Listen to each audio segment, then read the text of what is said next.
मानहानि केस में दिल्ली के मुख्यमंत्री और आप संयोजक केजरीवाल को बड़ा झटका लगा है। ट्रायल कोर्ट में अब देनी होगी पेशी। सेशन कोर्ट ने खारिज कर समन्स पर रोक लगाने की मांग। अब क्या करेंगे केजरीवाल, देखते स्पेशल रिपोर्ट अंदर की बात में। पीएम मोदी के डिग्री मामले से जुड़े गुजरात यूनिवर्सिटी मानहानि केस में अरविंद केजरीवाल को बड़ा झटका लगा है। अहमदाबाद की सेशंस कोर्ट ने समन पर रोक लगाने की उनकी रिवीजन पिटीशन को खारिज कर दिया है। केजरीवाल ने ट्रायल कोर्ट की तरफ से जारी किए गए पेशी के समन को चुनौती दी थी। इस हिसाब से आर्ग्यूमेंट हुई थी, इस हिसाब से हम ये कह सकते हैं कि हमारी जो एक आर्ग्यूमेंट थी वो ये थी कि जो स्टेट की इंस्ट्रूमेंटालिटी है गुजरात यूनिवर्सिटी और उसका इशू सी राजगोपालाचारी में पेंडिंग भी है, सुप्रीम कोर्ट में उस पर कुछ टिप्पणी भी हुई है। तो स्टेट की अगर इंस्ट्रूमेंटालिटी को ऐसा पावर दे दिया जाए कि वो क्रिमिनल डिफेमेशन करे, तो आज के दिन में शायद वो दो राजनेता को दिक्कत दे रही है, शायद कल वो सिटीजनरी को, एवरेज इंसान को भी ये दिक्कत दे सकती है चीजें, क्योंकि स्टेट पे क्रिटिसाइज करना तो एक freedom of speech and expression का पार्ट है। केजरीवाल की तरफ दलील दी गई थी कि गुजरात यूनिवर्सिटी स्टेट है और स्टेट की कोई मानहानि नहीं होती है। अहमदाबाद सेशंस कोर्ट ने अपने फैसले में अरविंद केजरीवाल और संजय सिंह की रिवीजन पिटीशन खारिज करते हुए ट्रायल कोर्ट द्वारा जारी किए गए समन को रद्द करने की मांग को नकार दिया है। ऐसे में केजरीवाल और पार्टी के सांसद संजय सिंह की मुश्किलें बढ़ गई है। दोनों नेताओं पर अगली सुनवाई पर कोर्ट में पेश होने का दबाव बढ़ा गया है। अहमदाबाद के सेशंस कोर्ट में एडिशनल सेशन जज जे.एम. ब्रह्मभट्ट ने फैसला सुनाते हुए मानहानि के इस आपराधिक मामले में समन से राहत देने से इनकार करते रिवीजन पिटीशन खारिज कर दी।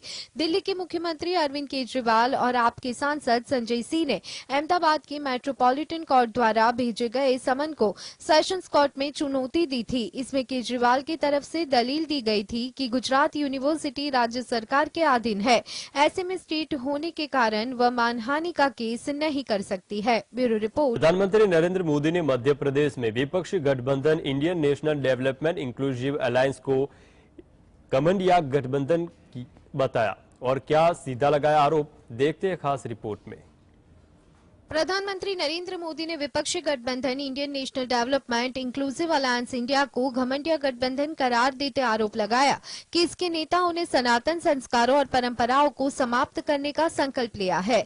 मध्य प्रदेश के बीना में एक कार्यक्रम के दौरान 50,800 करोड़ रुपए की परियोजनाओं की आधारशिला रखने के बाद अपने संबोधन में प्रधानमंत्री ने विपक्षी गठबंधन पर देश और समाज को विभाजित करने का आरोप भी लगाया।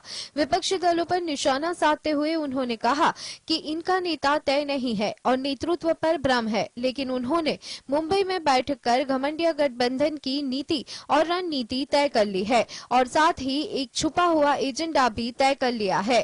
प्रेरित होकर देवी अहल्याबाई होलकर ने देश के कोने कोने में सामाजिक कार्य किए, नारी उत्थान का अभियान चलाया, देश की आस्था की रक्षा की।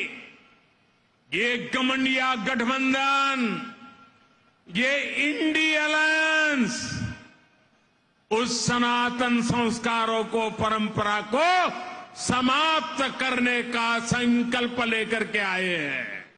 परियोजनाओं की आधारशिला रखने के बाद कार्यक्रम को संबोधित करते हुए प्रधानमंत्री ने कहा कि G20 की सफलता से आज देशवासी गौरवान्वित है। उन्होंने कहा कि G20 की सफलता का श्रेय मोदी को नहीं, ये आप सबको जाता है और ये भारत की सामूहिक शक्ति का प्रमाण है। उन्होंने कहा कि इस सम्मेलन में हिस्सा लेने के लिए दुनिया भर से आए विदेशी मेहमान कह रहे थे कि ऐसा आयोजन उन्होंने पहले कभी नहीं देखा। Bureau report, GSTV। केरल में निपाह संक्रमित एक और मरीज के सामने आने के बाद स्टेट हेल्थ डिपार्टमेंट की चिंता बढ़ने लगी है। इस बार केरल में जो निपाह संक्रमण फैला है वह बांग्लादेश का स्ट्रेन है। कितने लोग के घेरे में आ चुके हैं इस वायरस के, किस वजह से फैल रहा है वायरस, देखते हैं रिपोर्ट अंदर की बात में। केरल में निपाह संक्रमित एक और मरीज के सामने आने के बाद स्टेट हेल्थ डिपार्टमेंट की चिंता बढ़ने लगी है।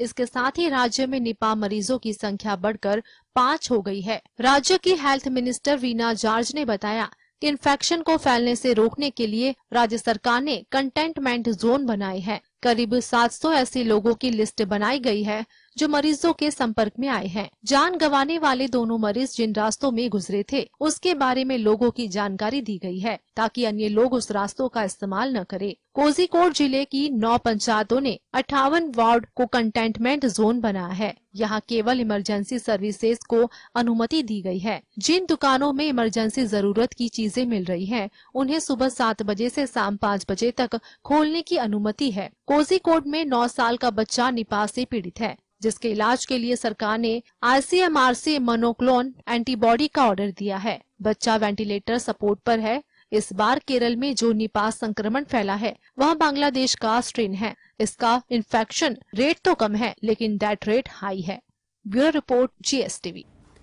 इंस्टाग्राम के बाद व्हाट्सएप में भी अब चैनल फीचर आ गया है। कंपनी ने इसे 150 से भी ज्यादा देशों के लिए लाइव कर दिया है। व्हाट्सएप का नया फीचर क्या होगा और कैसे काम करेगा, देखते हैं खास रिपोर्ट में। व्हाट्सएप ने भारत समेत 150 से ज्यादा देशों में चैनल फीचर लाइव कर दिया है। ये फीचर हूबहू इंस्टाग्राम पर मौजूद ब्रॉडकास्ट चैनल की तरह काम करेगा। ये अपडेट कंपनी फेज मैनर में रिलीज कर रही है, जो आपको आने वाले समय में मिलेगा। इससे आप अपने फॉलोअर्स के साथ जुड़ सकते हैं। व्हाट्सएप का चैनल फीचर पहले से मौजूद ग्रुप्स और कम्युनिटी फीचर से एकदम अलग है। ये फीचर कंपनी ने ज्यादा लोगों तक पहुंच बनाने के लिए बनाया है। व्हाट्सएप के अन्य फीचर्स की तरह channel feature end to end encrypted नहीं है। चैनल क्रिएट करने पर एडमिन को कंपनी कई तरह के राइट्स देती है, जिसे एडमिन अपने चैनल में लगा सकते हैं, जैसे कौन कौन इसमें जुड़ सकता है, कंटेंट फॉरवर्डिंग आदि। चैनल फीचर हूबहू इंस्टाग्राम के चैनल फीचर की तरह काम करता है, जिसमें admin photo, video, emoji, voice note आदि कुछ भी अपने फॉलोअर्स के लिए पोस्ट कर सकते हैं। चैनल में जुड़ने के लिए आपको इसे पहले सर्च करना होगा। चैनल में एडमिन और फॉलोअर्स की डिटेल्स एक दूसरे को नहीं दिखती और लोग आसानी से अपने पसंदीदा क्रिएटर या व्यक्ति के साथ इसके जरिए जुड़ सकते हैं। Bureau report.